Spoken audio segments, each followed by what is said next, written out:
bonjour à vous et bienvenue dans ce direct live de la Fédération du Parti communiste du Bas-Rhin. Et puis tout d'abord, laissez-nous vous souhaiter un très bon 1er mai en cette journée internationale des travailleurs et des travailleuses. Nous sommes évidemment très heureux de vous accueillir. Les conditions actuelles liées au Covid ne nous ont malheureusement pas permis de nous retrouver tous ensemble dans la rue pour porter haut et fort nos revendications. Nous sommes donc confinés, mais certainement pas muselés. Voilà, donc je vous rappelle que dans ces conditions, le Parti communiste français et en particulier la Fédération 67 du Bas-Rhin met en place la vente du muguet virtuel. Voilà, le lien s'affichera certainement sur la page Facebook. Voilà, donc d'ores et déjà, n'hésitez pas à participer, à mettre vos commentaires et puis à faire un don. Et à acheter un muguet virtuel pour participer aux actions de solidarité parce que pour le jour d'après, on va en avoir grandement besoin. Alors aujourd'hui, vous le savez, ça a été annoncé, nous sommes extrêmement heureux et honorés d'accueillir Françoise Olivier Huttard, qui est historienne, mais aussi maître de conférences en sciences économiques à l'université de Strasbourg, et qui nous fait aujourd'hui la gentillesse d'être parmi nous et de nous faire part de ses connaissances, en particulier sur l'histoire du 1er mai en Alsace. Alors, bonjour Françoise Olivier Huttard. Alors déjà, première question, comment vous portez-vous? Moi, je vais comme une confinée. D'accord, très Voilà, bien. je vais. Alors Françoise Olivier Huttard, vous êtes spécialiste de l'histoire sociale, vous avez travaillé notamment sur le mouvement ouvrier. Est-ce que vous pouvez nous dire, dans cette Alsace confinée où nous sommes particulièrement touchés par l'épidémie, nous sommes l'une des régions où il y a le plus de morts, le plus de personnes atteintes, est-ce que vous pouvez nous dire, dans cette région qui a été aussi une région ouvrière, quelle est l'histoire du 1er mai? Je vous remercie de me donner la parole et j'espère que j'ai respecté le temps. Je voudrais vous présenter une brève histoire du 1er mai en Alsace, parce que la fête du 1er mai aujourd'hui a 131 ans. Et c'est tout à la fois une journée de commémoration d'un de- d'un épisode très grave dont je vais vous parler. C'est une journée de mobilisation revendicative et c'est aussi une fête fraternelle. Et en Alsace, beaucoup de choses se sont passées très tôt, dès la décision de créer d'inaugurer la fête du 1er mai.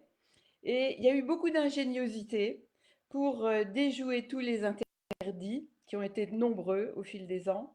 Et finalement, je vais vous raconter aussi, à côté des épisodes un peu plus dramatiques, des épisodes plus ludiques, on va dire, hein, et qui nous amèneront des promenades d'autrefois aux casserolades d'aujourd'hui. Alors, nous sommes en 1886 à Chicago.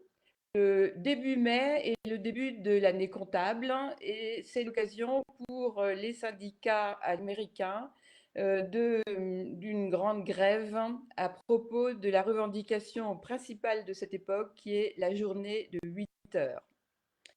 Une manifestation le 3 mai a dégénéré, la police a tiré sans sommation sur la foule, il y a 3 morts parmi les manifestants et le lendemain, une nouvelle manifestation qui a lieu toujours à Chicago sur la place de Haymarket va être plus tragique encore puisqu'une bombe éclate et fait 8 morts dans la police.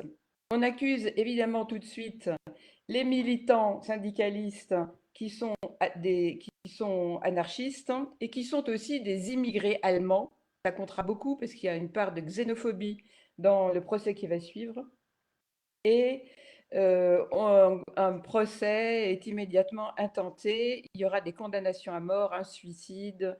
C'est quelque chose un choc extrêmement violent dans la société américaine. Les révélations qui seront données une dizaine d'années après, un peu moins, montreront que c'est une provocation policière, et il n'y avait aucune preuve que ce soit les anarchistes qui aient lancé la bombe. Mais c'est un tel traumatisme que jamais le 1er mai ne sera retenu comme fête du travail aux États-Unis, et qu'aujourd'hui encore, c'est le premier lundi du mois de septembre qui célèbre la fête du travail, même s'il y a aussi quelques manifestations le 1er mai. Alors, 1889, 3 ans après, c'est la création de la Deuxième Internationale, et une de ses premières initiatives, de ses premières décisions, c'est d'instituer le 1er mai comme fête du travail et comme journée de revendication des 8 heures. Donc, on reprend les revendications américaines. C'est un jour de grève. C'est donc pas un jour chômé, ni un jour payé, ni un jour férié. Très vite, l'Alsace suit ce mot d'ordre, et dès l'année suivante, dès 1890, il y a toutes sortes de rencontres qui sont organisées. Alors évidemment, tout est interdit puisque les manifestations politiques sont totalement interdites en Alsace. Mais dans les bois, on se retrouve, on arbore un cygne rouge, en général c'est un œillet, et puis il y a des signes de reconnaissance. Alors on se promène dans les jardins publics, au Comtade, c'est un lieu très fréquenté, dans les faubourgs de Strasbourg, et à la fin tout le monde se retrouve dans toutes sortes de bistrots pour boire de la bière et faire la fête, parce que le côté festif est toujours présent en Alsace.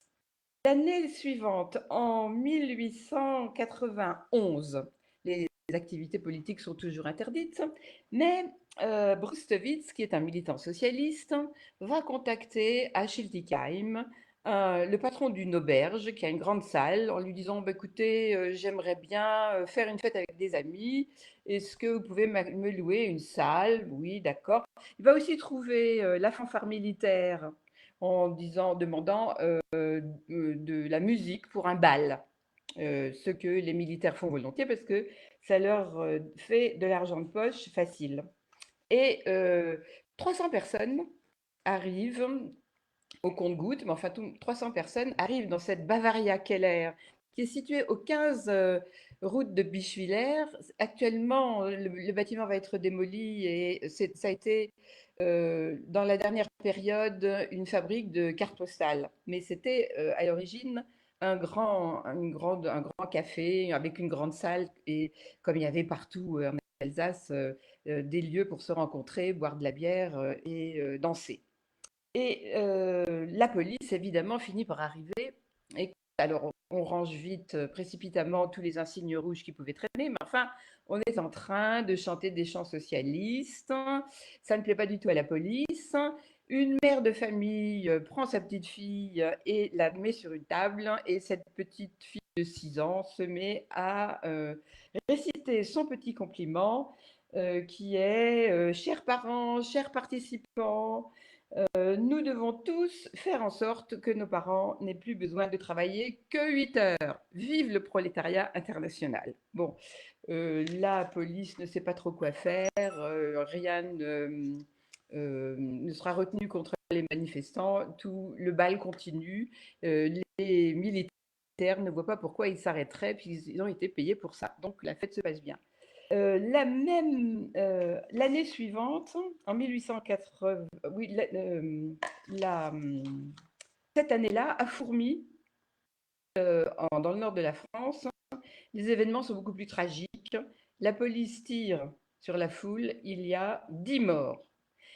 Et les manifestants porteront désormais une aubépine à leur boutonnière en souvenir d'une jeune femme victime de cette répression.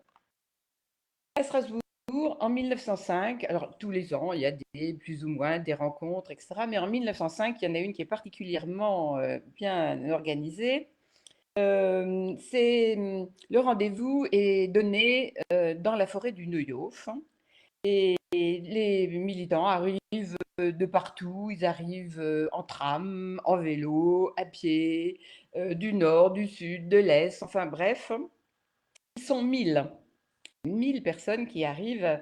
Et évidemment, le drapeau rouge est tout à fait interdit. Et évidemment, il y en a un qu'on essaye de hisser dans un arbre. La police finit par arriver parce que elle a cherché partout, elle a fini par trouver la clairière où était le rassemblement. Ils sont tellement nombreux qu'elle ne peut pas intervenir et trouver les meneurs qui sont cachés dans la foule. Et vite, on baisse le drapeau. Il y a un jeune homme qui le plie, qui le cache sous sa chemise et qui s'enfuit. Il essaye, il court, mais il est rattrapé. Et il est évidemment arrêté, inculpé, et il y a un procès qui est mené contre lui. Alors, le, le jour du procès, la pièce à conviction est étalée. C'est un peu embarrassant parce que ce drapeau fait 2 mètres sur 2,50 m. Il a des franges dorées et en fait, c'est un couvre-lit. Et puis, on ne peut pas dire vraiment qu'il ait été hissé puisqu'il a été récupéré sous la chemise d'un jeune homme. Donc, c'est difficile de continuer le procès dans ces conditions et rien ne sera plus entrepris contre ce brave garçon. Mais voilà, la fête a continué dans les bistrots et partout dans les petites villes en Alsace, même dans des très petites villes ou dans des faubourgs, on organise tous les ans des défilés à Egbolsheim, à Bischwiller, à Gries, à Schirmeck, à Baramba, j'en passe. Je ne parle pas du Haut-Rhin où c'est encore plus mobilisé. Tout est prétexte à boire de la bière, à manger des saucisses, à danser et à chanter, car on chante beaucoup. Et les Allemands portent des œillets rouges à leur boutonnière. En 1906, c'est-à-dire un an après, c'est le 1er mai à Paris. Donc l'Alsace avait commencé plus tôt. Hein. En 1907, c'est le brin de muguet remplace l'églantine. Il vient d'une coutume du XVIe siècle. Bon, c'est le muguet du mois de mai. C'est un peu de la marchandisation, mais enfin, c'est le symbole qui va rester. Puis, comme il y a beaucoup de muguets dans les forêts autour de Strasbourg, c'est pas difficile de s'en procurer. Voilà. Je passe sur la période de la guerre où évidemment il ne peut pas y avoir de mobilisation de ce type. Et j'arrive au 1919, le premier grand défilé. La journée de 8 heures est accordée, mais il faut la défendre. Le 1er mai est chômé, mais il y a beaucoup de grèves. C'est un contexte extrêmement difficile parce que après la guerre, le chômage est important, la hausse des prix est considérable. Le patronat essaye de reculer sur tous les accords qui ont été passés. Et dans un certain nombre de villes, la situation est très tendue. Si je prends le cas de Metz, par exemple, l'armée américaine intervient. Elle intervient pour arracher les rosettes rouges des manifestants. La mitrailleuse est là, elle est prête à tirer. Donc la situation est très tendue et il y a de nombreuses arrestations. L'année suivante, c'est un triste 1er mai.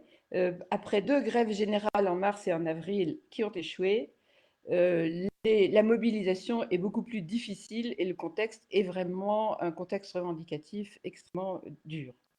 En 1920, c'est aussi l'année où la Troisième Internationale lance la fête internationale des travailleurs. Cette fois-ci, le 1er mai n'est plus seulement une fête nationale, mais devient vraiment un mouvement international et il le restera.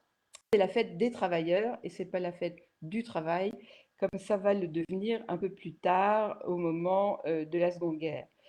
Mais avant cela, il faut encore citer 1936. Alors, le 1er mai tombe entre 2 tours d'élection législatives, celles qui vont amener le Front populaire au pouvoir. en Alsace, il s'appelle le Rotfront. Ce qui est important, c'est ce changement notoire dans les défilés, puisque les ouvriers sont rejoints par les intellectuels antifascistes et qu'on voit par exemple Joseph Maunes, qui est le patron de la CGT, aux côtés d'Edmond Rothé, qui est le président du comité de soutien au Front populaire et doyen de la faculté des sciences. Ce défilé de 1936 rassemble 10 000 personnes à Strasbourg. Et en 1937, il y aura 50 000 personnes au défilé du 1er mai à Strasbourg. C'est énorme. Bon, ensuite intervient la guerre, le fait qu'il y ait l'annexion de fait en Alsace. Je rappelle simplement qu'en France, en 1941, Pétain institue le 1er mai comme jour férié, mais c'est la fête du travail et non pas la fête des travailleurs, ça c'est trop lutte de classe. La fête du travail et de la concorde sociale. Bon, la fête du 1er mai sera rétablie à la Libération et un grand nombre de défilés pourront se tenir. 1954 va marquer une nouvelle date importante parce que c'est la guerre d'Algérie. Et à partir de, ce sont des événements dramatiques avec des morts dans la région parisienne. Et à partir de 1954 jusqu'à 1968, tous les défilés seront interdits. C'est-à-dire que les syndicats qui voudront fêter le 1er mai ne pourront le faire qu'à l'intérieur de salles fermées et n'auront absolument pas le droit de défiler dans les rues. Petite remarque incidente, en 1955, le 1er mai a tellement d'importance symbolique que même le pape y est sensible et qu'il va changer le calendrier des saints. La Saint-Philippe va être remplacée par la Saint-Joseph, patron des charpentiers. 1er mai. Voilà. Donc, 1968, le défilé du 1er mai est à nouveau s'impose en fait, et toujours dans un contexte, enfin à nouveau dans un contexte difficile puisque ce sont les événements de mai, et il y a de nombreuses tensions, mais c'est à l'appel de la CGT. Le, le défilé suivant, qui est aussi un défilé qui a marqué les mémoires, c'est celui de 1981. Il se situe lui aussi entre deux tours d'élection, qui sont les élections présidentielles cette fois-ci, qui vont amener François Mitterrand au pouvoir. C'est un 1er mai festif. C'est un 1er mai où tout le monde attend évidemment beaucoup. Je retiendrai encore, pour la très petite histoire, le défilé de 1986, 4 jours après l'accident de Tchernobyl. Nos enfants on les avait mis au premier rang de la manif, sachant que comme le nuage de Tchernobyl avait été arrêté à la frontière, ils ne risquaient rien. La Chalmaille avait été remplacée d'ailleurs par la fanfare turque, mais c'était toujours très musical, on va dire. 2012, la fête, Sarkozy essaye de lancer la fête du vrai travail. En face de lui, il y a un front absolument énorme qui se dresse. Il y a l'unité et d'énormes défilés partout dans Strasbourg. Et le dernier défilé, c'est 2019, c'est celui de la défense des services publics, celui de la défense de l'hôpital, de la recherche, de l'école. On pense aujourd'hui que c'était un défilé important et qui n'a pas été entendu. Donc, le rendez-vous annuel des travailleurs, ça reste le 1er mai, en dehors des grandes manifs et des autres grèves, ça reste un moment de solidarité ouvrière, de solidarité internationale. Et je pense qu'aujourd'hui, même dans les conditions difficiles, chacun est sensible à ce rendez-vous annuel, même s'il n'arrive pas à se faire dans les conditions d'autrefois. Mais là aussi, il y a eu, comme je l'ai dit tout à l'heure, de l'ingéniosité à braver les interdits avec nos casseroles. Merci. Très bien. Eh bien, merci. Merci infiniment, Françoise Olivier Huttard, puisque c'est un exercice difficile, présenter l'histoire du 1er mai depuis ce qui est arrivé au High Market de Chicago jusqu'à l'Alsace d'aujourd'hui. Voilà, l'exercice n'était pas facile et vous y êtes parvenu avec brio. Encore merci. Je vous explique, nous sommes en direct du Facebook Live de la Fédération du Parti communiste du Bas-Rhin ce jour de 1er mai, qui est la journée internationale, pas seulement, vous le disiez, Françoise-Olivier Huttard, du travail, mais des travailleurs et des travailleuses. Et nous sommes en présence de l'historienne Françoise-Olivier Huttard, à laquelle, bien évidemment, vous pouvez poser vos questions autour notamment de l'histoire du 1er mai en Alsace.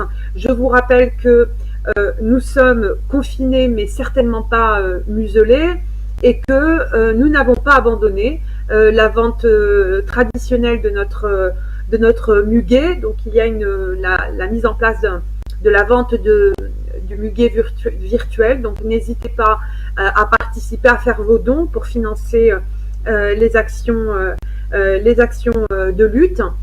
Et voilà, donc je crois que les premières questions arrivent.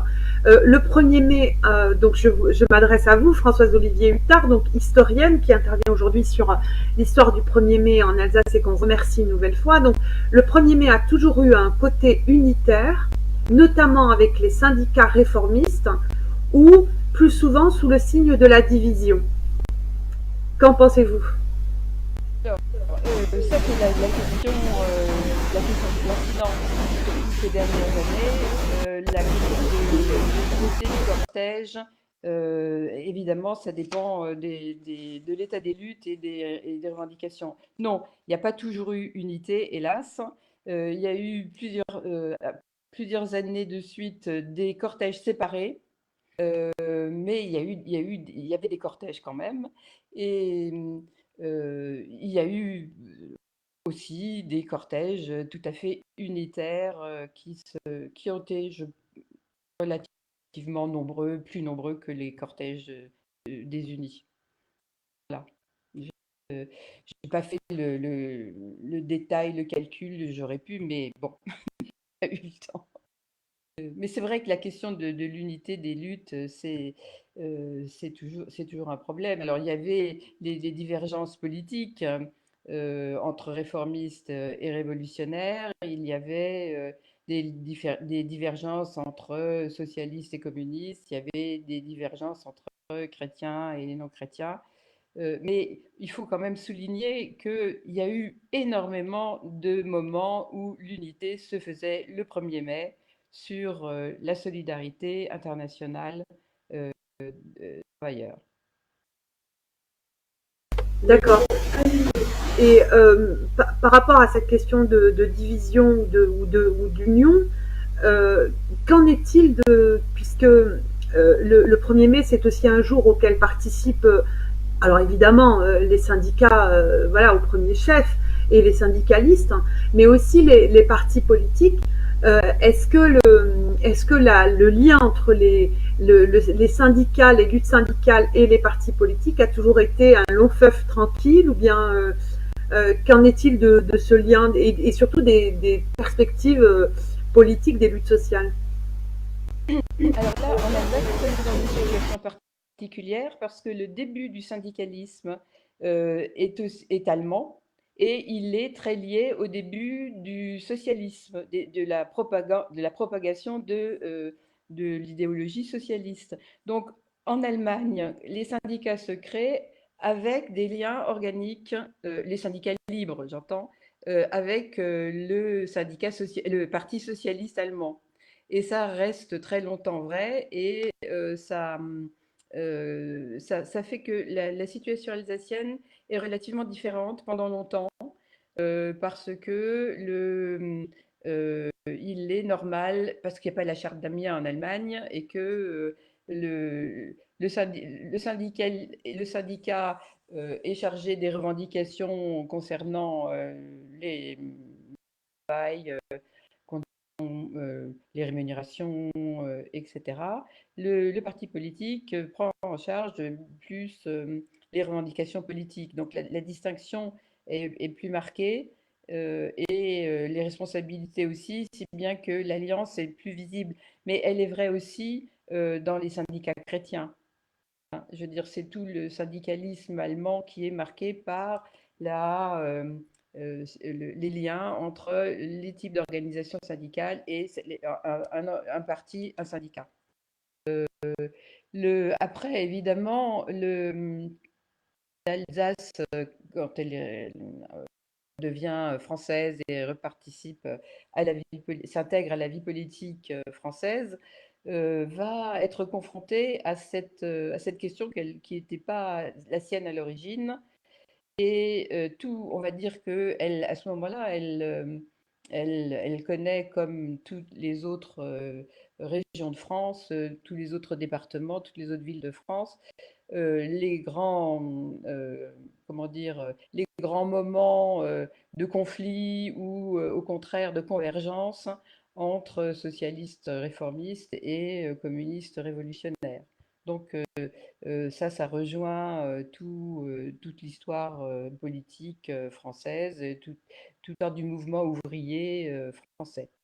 De ce côté-là, il n'y a pas de différence, mais ce qu'il faut bien voir, c'est que à l'origine, c'est tous les syndicalismes, on va dire, qu'ils soient chrétiens ou libres, qui sont concernés par la même question. D'accord, très bien. Et alors j'ai une question de Laurence.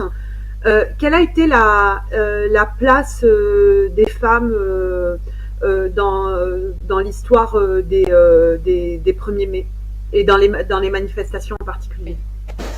Alors, d'abord, l'histoire de la place des femmes dans le syndicalisme allemand, elle n'est pas, elle ne va pas de soi. Au début de la création des syndicats, pendant longtemps, l'Allemagne refuse aux femmes le droit de s'inscrire dans un syndicat. Après, il y a un petit épisode où elles ont le droit de s'inscrire, mais il faut l'autorisation du mari. Et puis, il arrive quand même le moment où les femmes ont le droit de choisir de militer. Elles ne sont pas très très nombreuses. Euh, euh, elles sont, on va dire, on les trouve nombreuses dans certaines branches, comme l'imprimerie, comme certaines manufactures, le textile évidemment, là où il y en a. Euh, elles sont, si on regarde aussi du côté des syndicats chrétiens, elles sont vite syndiquées, elles sont nombreuses dans tout ce qui est les services, c'est-à-dire les femmes de ménage, les employés dans les restaurants, etc.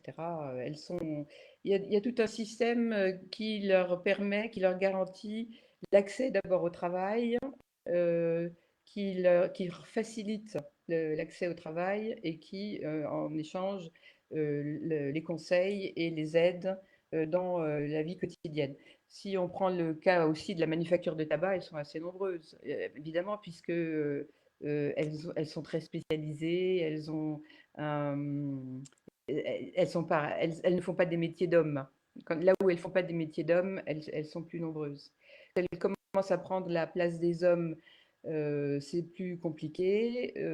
Pendant la guerre de 14, par exemple, elles remplacent un certain nombre d'hommes, pas tellement en Alsace, mais si on prend les chemins de fer et la CTS, elles remplacent les hommes, mais dès que les hommes reviennent du front, ils réclament leur place et ils évincent les femmes. Donc elles ont du mal à trouver leur place sur le marché du travail et surtout à faire avancer leurs revendications concernant les salaires.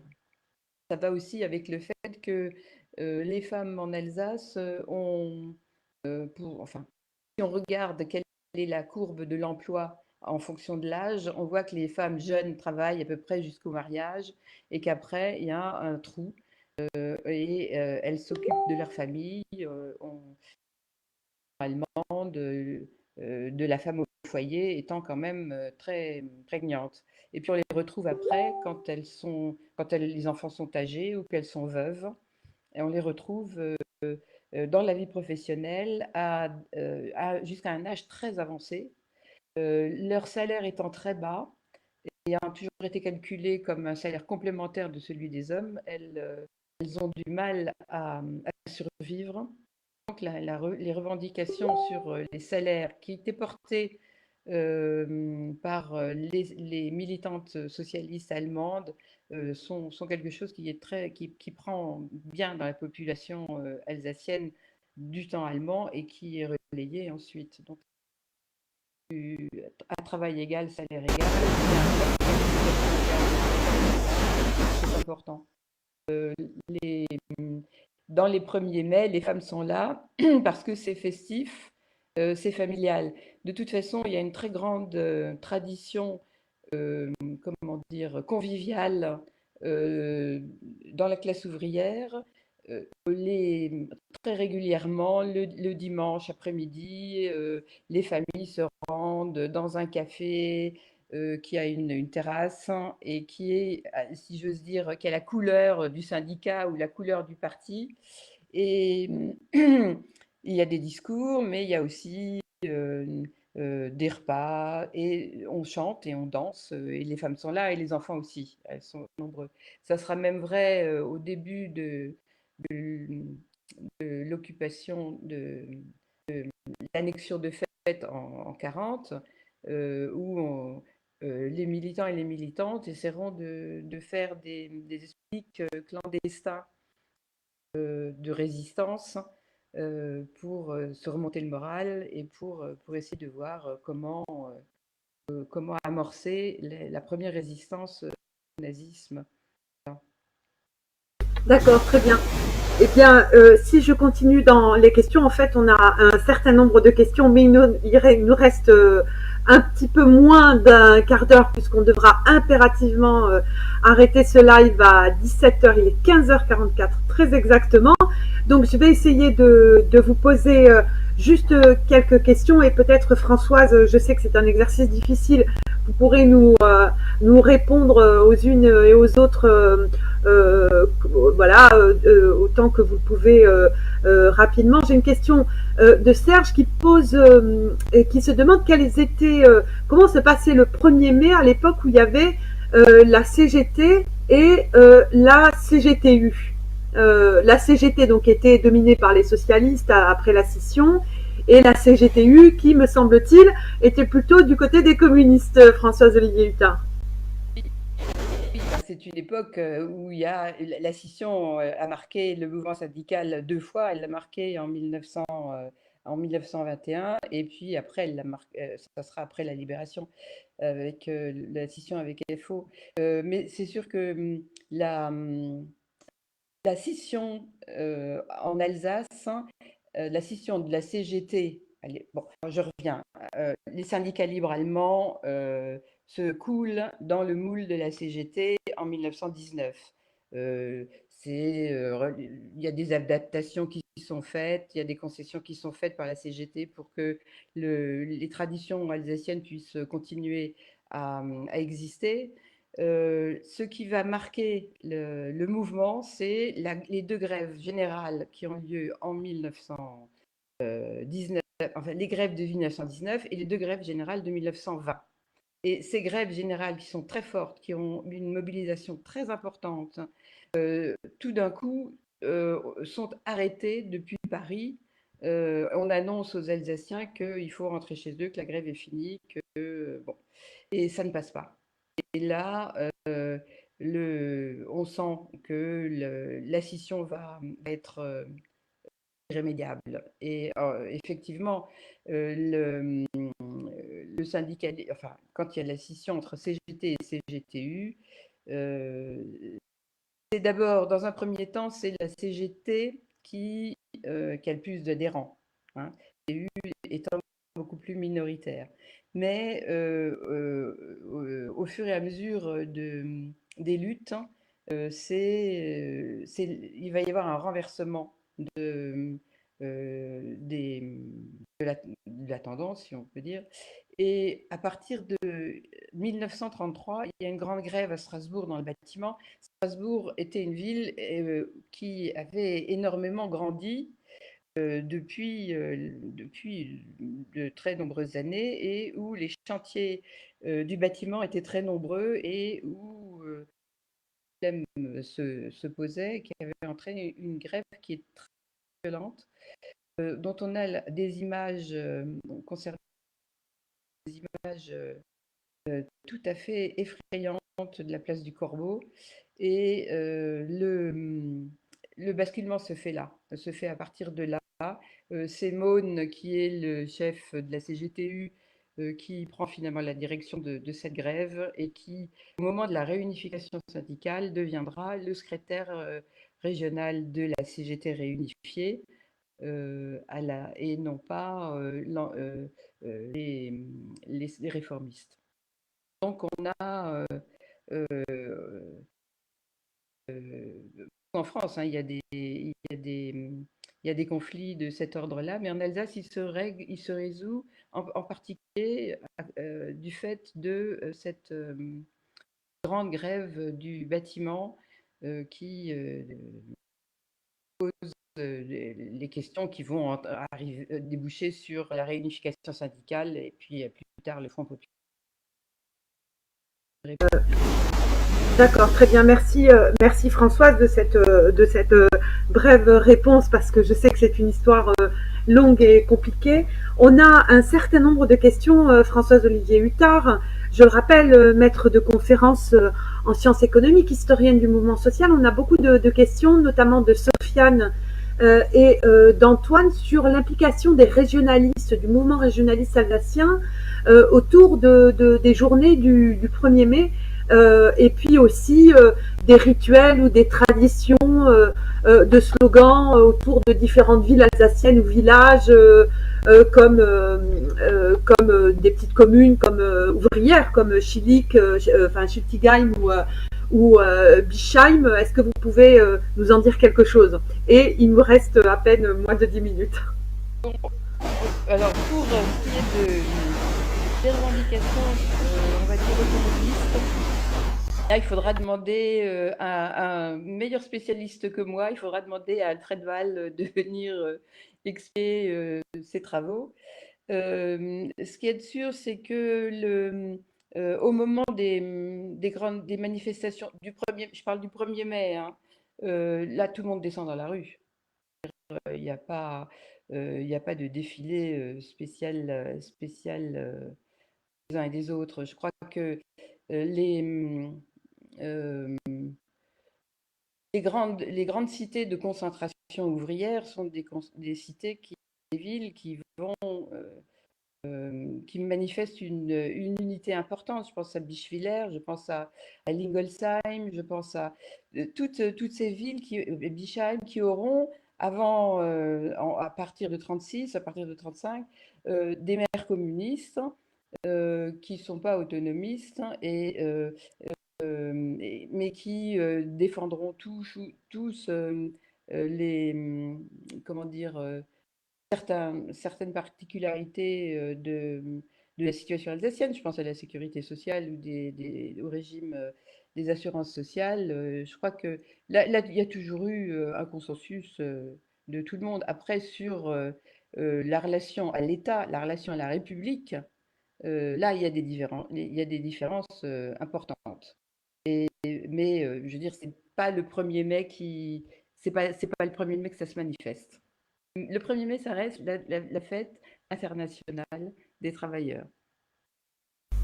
D'accord, très bien. Et peut-être une dernière question à Françoise Olivier Huttard. Un certain nombre d'internautes nous demandent est-ce que vous auriez des conseils de livres à nous faire pour mieux découvrir cette histoire sociale au fond de l'Alsace, mais aussi plus particulièrement l'histoire du 1er mai? Alors, sur l'histoire du 1er mai, il y a, enfin, on a l'association que je préside, qui s'appelle Alsace Mémoire du Mouvement Social, a publié ça attendez, il faut que je centre. de l'Allemagne à la France, le mouvement ouvrier en Alsace-Lorraine, 1890-1920. C'est là-dedans qu'il y a toute une série d'articles très variés sur le syndicalisme allemand en Alsace, en Lorraine, sur la guerre, sur le mouvement de soldats, la révolution de 18, etc., le drapeau rouge, et voilà. Et sur l'histoire des syndicats chrétiens aussi, sur des grèves. Donc ça, c'est un gros travail qu'on a fait qui est assez novateur. Alors, je pense que si les gens veulent l'acheter, il suffit qu'ils s'adressent à la Fédé, j'en déposerai des exemplaires, ou bien vous me donnerez les adresses de ceux qui veulent et je les enverrai. Bon. Pour le reste, on continue à travailler sur l'histoire des militants et donc ceux qui ont été les acteurs de la vie sociale, les acteurs de ces grèves, les acteurs de ces 1er mai. Nous avons travaillé beaucoup sur la tranche 1939-1968. Nous en sommes maintenant à la tranche 1968-1981. Donc tout ne sera pas mis en ligne, mais pour tout ce qui est, d'une façon générale, pour ce qui est de ce qui va jusqu'à 68, vous pouvez chacun peut se rendre sur le site du Maitron, MAITRON, regarder un Maitron en ligne, taper le nom d'un ami, d'un parent, et lire la notice qui a été faite quand elle existe, ou proposer une notice quand elle manque. Et ça nous permet d'avoir un réseau, justement, de comprendre comment fonctionnent les réseaux de militants, et puis aussi de voir quelles sont justement les difficultés pratiques et idéologiques que rencontrent les militants dans leur travail quotidien, puis dans la vie politique de tous les jours, avec beaucoup de particularités alsaciennes, il faut le dire. Quand on fait des réunions nationales à Paris, qu'on intervient, chaque fois on dit ah oui, mais en Alsace, c'est pas tout à fait pareil. Il y a des traits caractéristiques liés à l'histoire de province, et puis il y a les militants, et c'est un travail tout à fait enthousiasmant. D'accord. Ben, très bien. D'abord, vraiment, merci infiniment, Françoise Olivier Huttard, d'avoir accepté cette invitation parmi nous, voilà, dans le cadre de ce Facebook Live, donc au nom de la Fédération du Parti communiste du Bas-Rhin. Voilà, je vous remercie infiniment de nous avoir apporté toutes ces connaissances sur finalement l'histoire sociale de cette région, de cette belle région alsacienne, dont on le voit, qui est porteuse d'une riche histoire sociale, et qui a été portée par par de grandes manifestations lors des 1er mai. Alors, donc encore merci. On essaiera de vous mettre les liens des ouvrages de Françoise Olivier Huttard. Peut-être que certains seront en vente à la Fédération du Parti communiste du Bas-Rhin. Je vous rappelle donc que nous sommes aujourd'hui le 1er mai, fête internationale des travailleuses et des travailleuses et des travailleurs, que nous sommes en effet confinés en raison des circonstances exceptionnelles liées au Covid, mais que nous ne sommes certainement pas muselés, que nous n'avons pas du tout abandonné la vente du muguet, qui sert bien évidemment à financer la lutte sociale et les actions politiques. Donc n'hésitez pas à faire un don, voilà, participer. C'est aujourd'hui la journée de la solidarité. Alors, ce Facebook Live va maintenant bientôt se terminer. Je tiens à remercier Joris Castiglione, Nicolas Comisso, puisque c'est toute une équipe qui a participé à ce live. Je remercie également tous les internautes pour les questions qu'ils ont posées.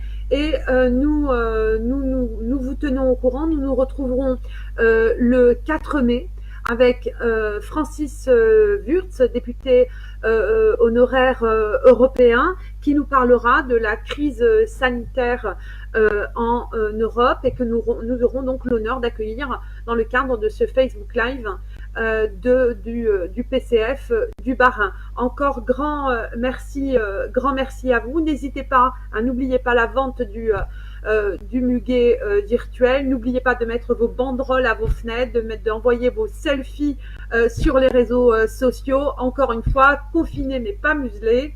On est toujours en résistance. Voilà, encore merci Françoise-Olivier Huttard, merci aux internautes et à très bientôt sur le Facebook Live du PCF Bas-Rhin 67. Au revoir et bon 1er mai.